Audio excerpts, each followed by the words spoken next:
दोस्तों, आपका लवली जी के ट्रिक में स्वागत है। दोस्तों, बात करूंगा आज मैं रीट मुख्य परीक्षा 2022 को लेकर। दोस्तों बता दूं, इसके अंदर आपका ये सिलेबस जो जारी हो चुका है, टॉपिक वाइज में आपको बड़े आसान तरीके से टॉपिक एक एक करके करवाऊंगा। आपको बहुत ही इम्पोर्टेंट सब टॉपिक रहने वाले हैं। वीडियो को पूरा एंड तक देखिएगा। जो भी विद्यार्थी मेरे चैनल पर नया है तो मेरे चैनल को सब्सक्राइब कर लें और बेल आइकन का बटन दबा दें। यहाँ दोस्तों मैं बता दूं, आपको बड़े शॉर्ट नोट्स तरीके से मिलने वाले। तो आज अपना देखिए, राजस्थान सामान्य ज्ञान के अंदर पहला टॉपिक रहने वाला है राजस्थान के प्रतीक।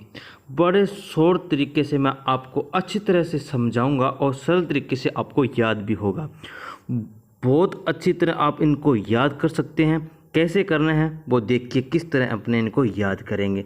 शॉर्ट तरीके से, बिल्कुल शॉर्ट तरीके से मेरे नोट्स बनाए हुए हैं, वो आपको मैं दिखाने जा रहा हूं और आपको बिल्कुल वैसे वैसे मैं समझा रहा हूं। और इस तरह इनको याद कीजिएगा, आपका एक एक करके टॉपिक कंप्लीट हो जाएगा दोस्तों। ठीक है, चलो वीडियो को शुरू करते हैं।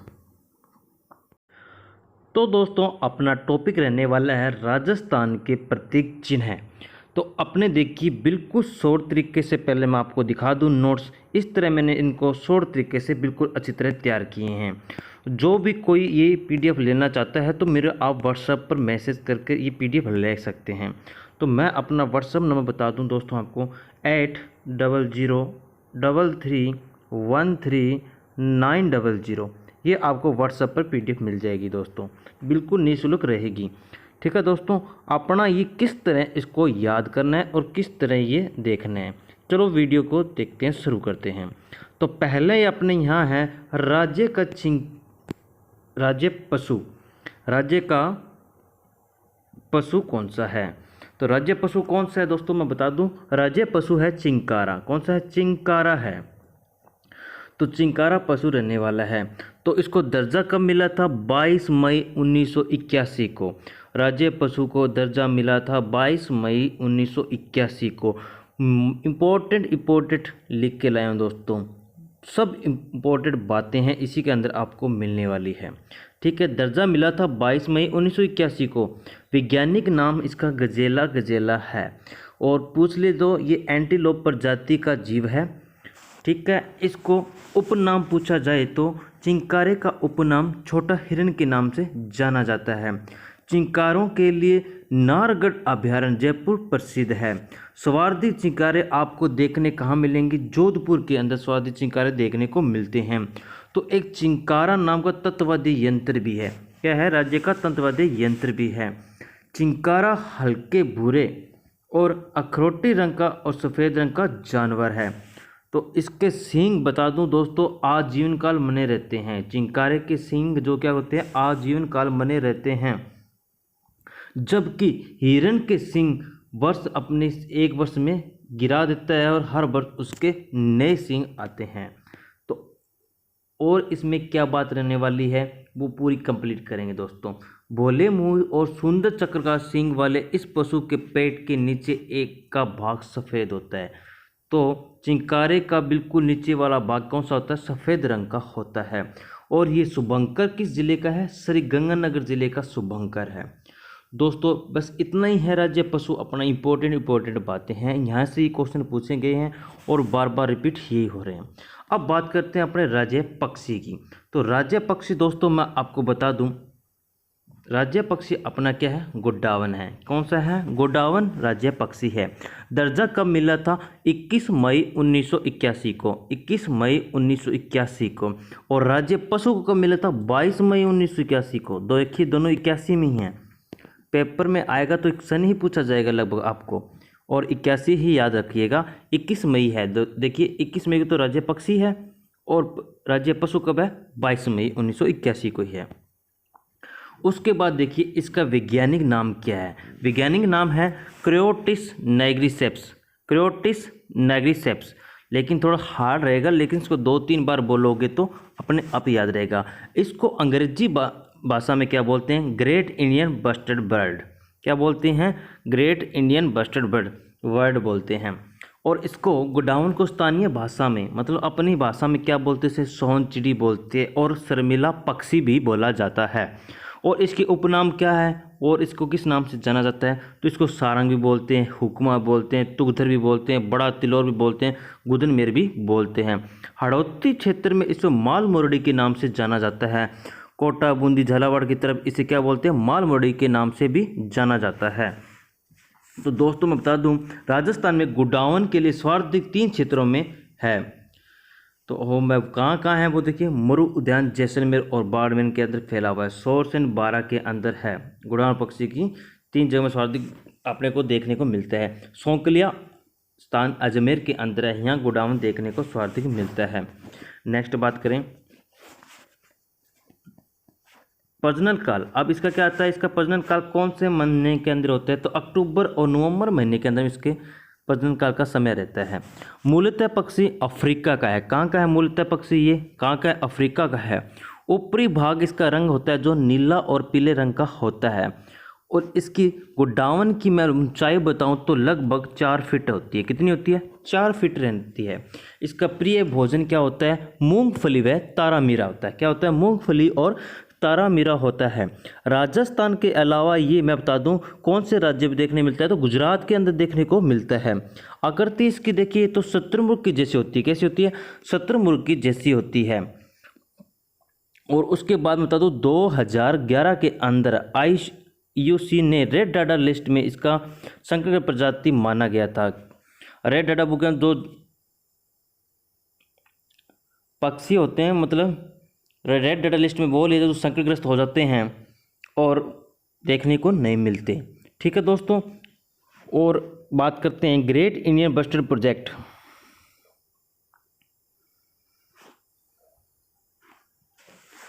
– 2011 में की IUCN ने रेड डाटा लिस्ट में इसे संकटग्रस्त प्रजाति माना गया था।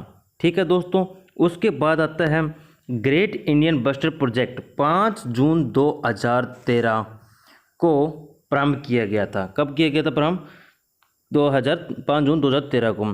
13वें कोप शिखर सम्मेलन की शुभंकर था गिवी। और 13वां कोप सम्मेलन कहाँ हुआ था, गांधीनगर गुजरात के अंदर।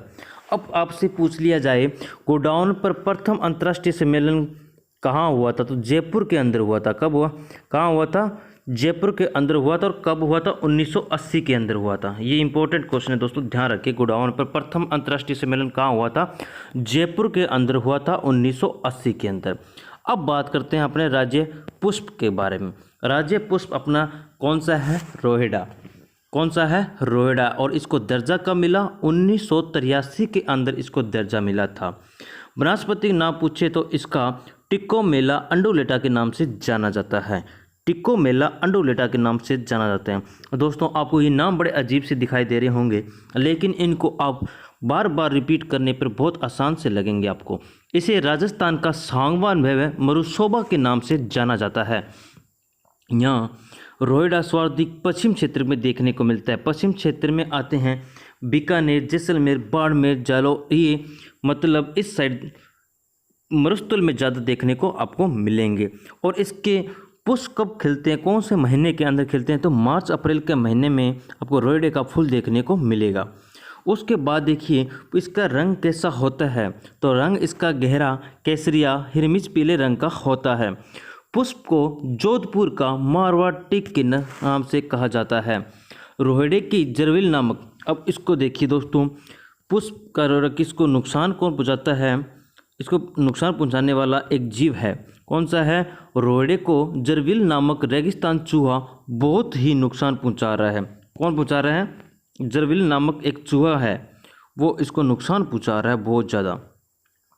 ठीक है दोस्तों, ये था अपना राज्य पुष्प, इतना ही इसके अंदर इंपॉर्टेंट रहने वाला है। अब बात करते हैं अपने राज्य वृक्ष की। तो राज्य वृक्ष है खेजड़ी। कौन सा है, खेजड़ी। इसको दर्जा मिला था 31 अक्टूबर 1983 को। कब मिला, 31 अक्टूबर 1983 को दर्जा मिला था। उसके बाद बात करते हैं दोस्तों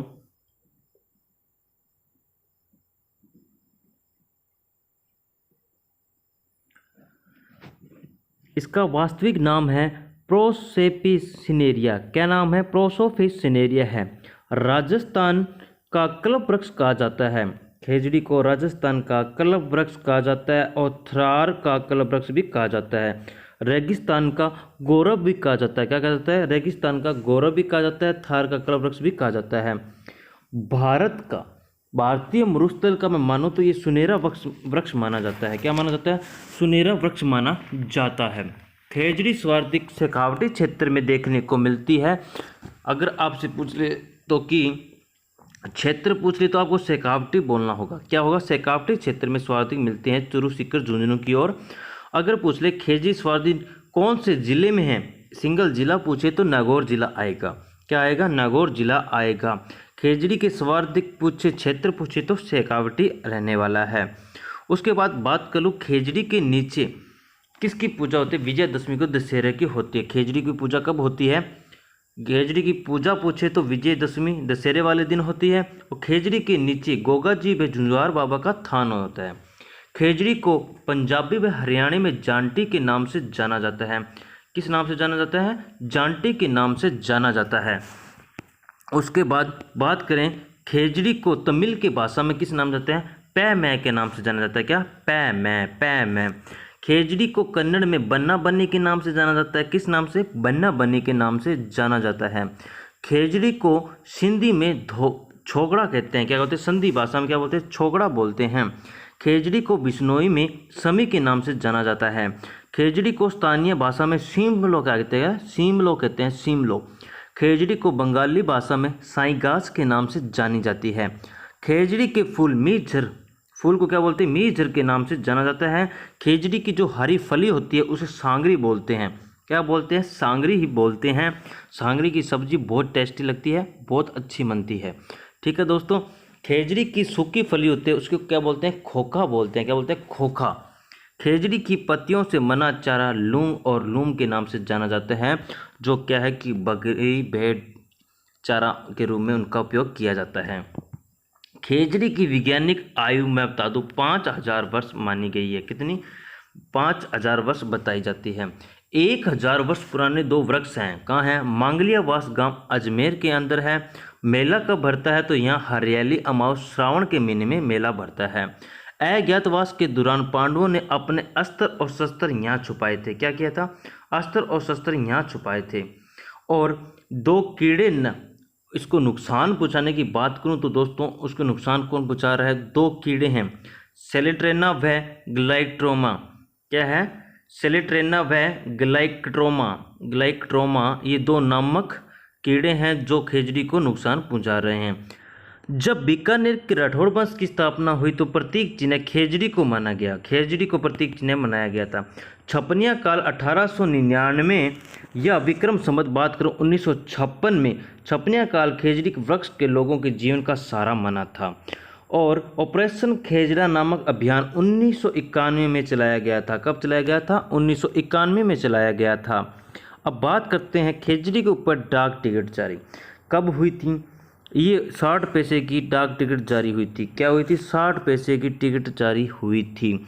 और खेजड़ी के लिए प्रथम बलिदान 1730 के अंदर अमृता देवी ने दिया था। किसने दिया था? अमृता देवी ने दिया था। जोधपुर में खेजड़ी गांव में रहने वाले थे। यहाँ मैं दोस्तों आपको बता दूं 1730 में 363 लोगों ने, जिसमें थे 69 महिलाएं, 294 पुरुष थे। यहाँ भद्र शुक्ल दस्यु को तेजस जी का मेला भरा जाता है।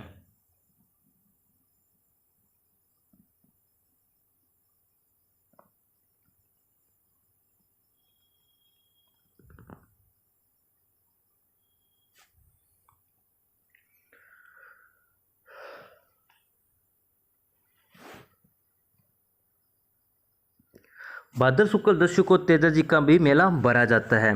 इस समय यहाँ के शासक कौन थे? अभय सिंह जी थे। कौन थे? अभय सिंह जी थे। अमृता देवी के पति का नाम पूछे तो रामोजी थे। कौन थे? रामोजी थे। विष्णोई संप्रदाय द्वारा शाखा या खंडाना कहलाता है। शाखा या खंडाना कहलाता है। ये बलिदान क्या कहलाता है? शाखा या खंडाना कहलाता है। दोस्तों खेजड़ी दिवस कब मनाया जाता है? तो 12 सितंबर को मनाया जाता है। कब मनाया जाता है? 12 सितंबर को मनाया जाता है। प्रथम कब मनाया गया था? 12 सितंबर 1978 के अंदर प्रथम खेजड़ी दिवस मनाया गया था। ये बहुत ज़्यादा इंपॉर्टेंट क्वेश्चन है। पर्यावरण संरक्षण पुरस्कार अमृता देवी वन्यजीव, क्या पर्यावरण संरक्षण पुरस्कार कौन सा है? अमृता देवी वन्यजीव है। इसकी शुरुआत मैं बता दूं, इसको 1,50,000 रुपये की राशि दी जाती है। कितनी जाती है? 1,50,000 की राशि दी जाती है। और इसकी शुरुआत 1994 में हुई थी। कब हुई थी? 1994 में इसकी शुरुआत हुई थी। क्या हुई थी? 1994 में इसकी शुरुआत हुई थी। उसके बाद दोस्तों बात करते हैं अपने संस्था व व्यक्तिगत रूप से। तो पहला मैं बता दूं कि इसमें ये मिला था, तो ये थे गंगाराम जी बिश्नोई थे। क्या थे? गंगाराम जी बिश्नोई को। खेजली प्रेरणा स्रोत कौन सा? चिपको आंदोलन। कब हुआ था? 1973 में हुआ था। कब हुआ था? 1973 के अंदर हुआ था। चिपको आंदोलन उत्तराखंड में, ठीक है, सुंदरलाल बहुगुणा के नेतृत्व में किया गया था। सुंदरलाल बहुगुणा की पत्नी का नाम बिमला देवी था। क्या नाम था? बिमला देवी नाम था। अब दोस्तों बात करते हैं अपने राज्य गीत की। किसकी बात करेंगे? राज्य गीत की बात करेंगे। तो राज्य गीत अपना है केसरिया बालम। क्या है? केसरिया बालम। राज्य गीत कौन सा आ गया? केसरिया बालम। सब प्रथम किसने गाया? तो उदयपुर की मांगी बाई ने गाया था। किसकी? उदयपुर की मांगी बाई ने गाया था। और दोस्तों बता दूं, इसे अंतर्राष्ट्रीय स्तर पर ख्यात दिलाने का श्रेय बीकानेर की अल्लाह जिलाबाई ने किया था। किसने किया था? अल्लाह जिलाबाई ने किया था। और राजस्थान की मरु कोकिलक किसे कहा जाता है? अल्लाह जिलाबाई को कहा जाता है। और इसे मांड गायिका में गाया गया था। कौन सी? मांड गायिका के अंदर गाया गया था। और सर्वाधिक बार इसे किसने गाया था? अल्लाह जिलाबाई ने ही गाया था। अब बात करते हैं अपने राज्य नृत्य। राज्य नृत्य कौन सा है? घूमर। कौन सा है? घूमर। घूमर को राजस्थान की आत्मा कहा जाता है। क्या कहा जाता है? राजस्थान की आत्मा कहा जाता है। घूमर के 3 प्रकार होते हैं। घूमर के कितने प्रकार होते हैं? 3। झुमरिया, लूर, घूमर। अब झुमरिया जो बालिकाओं द्वारा किया जाता है वह झुमरिया कहलाता है। और लूर ग्रासीय जनजाति द्वारा किया जाता है। घूमर की बात करें तो राजपूत की स्त्रियां सभी महिलाओं द्वारा घूमर किया जाता है। नेक्स्ट अपनी बात करते हैं। तो अब आ गया शास्त्रीय नृत्य। शास्त्रीय नृत्य कौन सा है दोस्तों? राज्य का शास्त्रीय नृत्य कथक। कौन सा है? कथक। राजस्थान का शास्त्रीय नृत्य कथक है। उत्तरी भारत में प्रथम नृत्य है। उत्तरी भारत का ये है। दक्षिणी भारत का पूछे तो भरतनाट्यम है। कौन सा है? भरतनाट्यम। भारत का घराना पूछे तो लखनऊ से। कथक का घराना कहाँ से है? लखनऊ से। राजस्थान का घराना पूछे तो जयपुर के अंदर। कहाँ है? जयपुर के अंदर है। कथक के जन्मदाता पूछे तो भानुजी महाराज है। कौन है? भानुजी महाराज है। अब बात करते हैं राज्य खेल। राजस्थान का राज्य खेल है बास्केटबॉल। कौन सा है? बास्केटबॉल है। राज्य खेल बास्केटबॉल है। इसकी दर्जा कब मिला था? 1948 के अंदर दर्जा मिला था। इसमें बास्केटबॉल में कितने खिलाड़ी होते हैं? तो दोस्तों 5 इसमें खिलाड़ी होते हैं। अगर पूछे बास्केटबॉल की अकादमी तो जैसलमेर के अंदर है। कहाँ है? जैसलमेर के अंदर है। ये क्वेश्चन आया हुआ है, इंपॉर्टेंट है। और पूछे बास्केटबॉल की महिला अकादमी पूछे तो जयपुर के अंदर है। कहाँ है? जयपुर के अंदर है। अब पूछे राज्य कवि। क्या है? राज्य कवि। राज्य कवि कौन है? सूर्यमल मिश्रण जी है। कौन है? सूर्यमल मिश्रण। सूर्यमल मिश्रण जी की प्रसिद्ध रचनाएं पूछे तो बंश भास्कर और वीर सतसई है। कौन सी है? बंश भास्कर और वीर सतसई है। सूर्यमल मिश्रण दरबारी कवि थे बूंदी शासक राम सिंह के। किसके थे? बूंदी के शासक राम सिंह जी के थे। सूर्यमल मिश्रण का नाम वीर सती रासो रावत सार में है। ठीक है। बाद में अपना आता है वाद्य यंत्र। राज्य का वाद्य यंत्र कौन सा है? तो राज्य का वाद्य यंत्र मैं बता दूं दोस्तों आपको, अलगोजा है। कौन सा है? अलगोजा। ये एक अलगोजा सुशीर वाद्य यंत्र है। कौन सा है? सुशीर वाद्य यंत्र है। वाद्य यंत्र भील कौन सी जनजाति इसको बजाती है? तो भील व कलवेलिया जनजाति द्वारा ये बजाया जाता है। इसके प्रमुख कलाकार है रामनाथ चौधरी। कौन है? रामनाथ चौधरी कहाँ के रहने वाले हैं? जयपुर के रहने वाले हैं। अब अपना 11 नंबर आता है राज्य पशु। क्या है? राज्य पशु। ऊंट पशुधन श्रेणी में रखा गया है। इसको दर्जा मिला था 19 सितंबर 2014 को। ये इंपॉर्टेंट क्वेश्चन पूछा जा चुका है बहुत बार, बहुत सी परीक्षा में आपको देखने को मिलेगा। 19 सितंबर 2014 ऊंट वध रोग अधिनियम 2014 में मनाया गया था। ऊंट का वैज्ञानिक नाम है कैमलिन। क्या है? कैमलिन है। ड्रोमोडेरियस कैमल्स इसमें इसका क्या, कैमल याद रखना, कैमल ऊँट ही होते हैं, तो कैमल से वैसे आपको याद रह जाएगा। अंग्रेजी भाषा में इसको कैमल कहा जाता है। भारत में सर्वाधिक पूछे ऊँट कहाँ पाए जाते हैं, तो राजस्थान के अंदर पाए जाते हैं। कहाँ पाए जाते हैं? राजस्थान के अंदर ही ऊँट सर्वाधिक पाए जाते हैं। राजस्थान में सर्वाधिक कौन से जिले में है, तो जैसलमेर के अंदर है। कहाँ है? जैसलमेर के अंदर सर्वाधिक ऊँट देखने को आपको मिलेंगे। राजस्थान में सबसे ज़्यादा कम पूछे तो प्रतापगढ़ के अंदर। कहाँ है? प्रतापगढ़ के अंदर है। ऊँट अनुसंधान के अंदर पूछे तो जोहोड़बीड़ बीकानेर के अंदर है। कहाँ है? बीकानेर के अंदर है। कमल मिल्क डेयरी पूछे तो मतलब इनकी डेयरी पूछे तो ये भी कहाँ है? बीकानेर के अंदर है। सर्वाधिक सुंदरता ऊँट कौन सा है? नाचना का, जैसलमेर का है। और कौन सा ऊँट बोझ ढोने के काम आता है? बीकानेरी वाला। बीकानेरी नस्ल है जो बोझ ढोने के काम आता है। सवारी वाला कौन से ऊँट होते हैं? गोमट फलोदी वाले ज़्यादा फेमस हैं। ऊँटों के देवता कौन है? ऊँटों के देवता है पाबू जी। कौन है? पाबू जी हैं। राजस्थान में पाबू जी है। मारवाड़ों कौन है? पाबू जी है। जब ऊँट बीमार हो जाता है तो पाबू जी की फड़ का वाचन किया जाता है। किसका वाचन किया जाता है? पाबू जी की फड़ का वाचन किया जाता है। ऊँटों की देवी, ये भी इम्पोर्टेंट क्वेश्चन दोस्तों, ध्यान रखना। अंता देवी है। कौन है? अंता देवी कहाँ की है? ये बीकानेर की है। ऊँट के गले का आभूषण गौरबंद कहलाता है। क्या कहलाता है? गौरबंद कहलाता है। मुँह पर पहना गया ऊँट के वो मोरखा कहलाता है। क्या कहलाता है? मोरखा। पूंछ के बांधी गई, मतलब पूंछ को परचीनी के नाम से बताया गया है। ठीक है दोस्तों। उसके बाद पैरों में गोडिया बोला जाता है। नाक का आभूषण गिरबान कहलाता है। और काठी को कुची या पलाण के नाम से जाना जाता है। बूढ़े ऊँट पॉकेट के नाम से जाने जाते हैं। तेज गति से चलने वाला जमीन कृत कहलाता है। क्या? जमीन। डोलने वाला ऊँट डोलनिया कहलाता है। क्या? डोलने वाला, जो डोल डोल के चलता हो, डोलनिया कहलाता है। निकम्मा ऊँट डगरो या डगरा कहलाता है। डगरो या डगरा कहलाता है।